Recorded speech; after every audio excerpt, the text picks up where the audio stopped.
കേളകത്ത് health card campaign സംഘടിപ്പിച്ചു. വ്യാപാരി വ്യവസായി ഏകോപന സമിതി കേളകം പഞ്ചായത്ത് യൂണിറ്റിന്റെയും ഉരുവച്ചാൽ IMC ഹോസ്പിറ്റലിന്റെയും സംയുക്ത ആഭിമുഖ്യത്തിലാണ് ഹെൽത്ത് കാർഡ് ക്യാമ്പയിൻ സംഘടിപ്പിച്ചത്.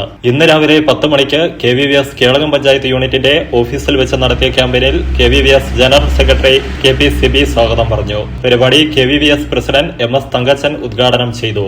കഴിഞ്ഞ വർഷം നമ്മുടെ രൂപീകൃതമായ സമയത്ത് ആദ്യമായി നമ്മൾ ചെയ്ത പല പരിപാടികളൊന്നായിരുന്നു ഈ വൈദ്യുതിയുമായിട്ട് ഉപയോഗിച്ചുകൊണ്ട് നമ്മൾ ഈ ഹെൽത്ത് കാർഡ് വിതരണം.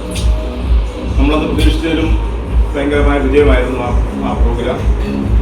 നമ്മളെ സംബന്ധിച്ച് അതൊരു ലാഭേക്ഷയോടുകൂടി ചെയ്തൊരു പ്രോഗ്രാം അല്ലായിരുന്നു.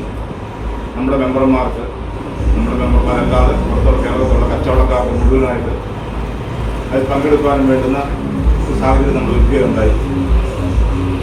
കേരളത്തിൻ്റെ സമീപ ടൗണുകളിൽ നിന്നും ഒക്കെ ആൾക്കാർ വന്ന് ഏറ്റവും സന്തോഷകരമായിട്ട് ഏറ്റവും കുറഞ്ഞ സമയം കൊണ്ട് ആ ചടങ്ങുകൾ പങ്കെടുക്കുകയും കാർഡുകൾ മേടിച്ചു കൊണ്ടുപോവുകയും ചെയ്തു. ഈ വർഷവും അതേപോലെ തന്നെയാണ് നമ്മൾ കാര്യങ്ങൾ പ്ലാൻ ചെയ്തിരിക്കുന്നത്. ഹോട്ടൽ, ബേക്കറി, കാറ്ററിംഗ്, മാംസം, സോഡ വിപണനം തുടങ്ങിയ കച്ചവടങ്ങൾക്ക് ലൈസൻസ് പുതുക്കുന്നതിനും പുതുതായി അപേക്ഷിക്കുവാനും നിർബന്ധമായി ഹെൽത്ത് കാർഡ് കരസ്ഥമാക്കാനുമുള്ള ക്യാമ്പയിനിൽ നിരവധി ആളുകൾ പങ്കെടുത്തു. പരിപാടിയിൽ KVVS general secretary Biju saint George നന്ദി പറഞ്ഞു. Prime vision news Iritty.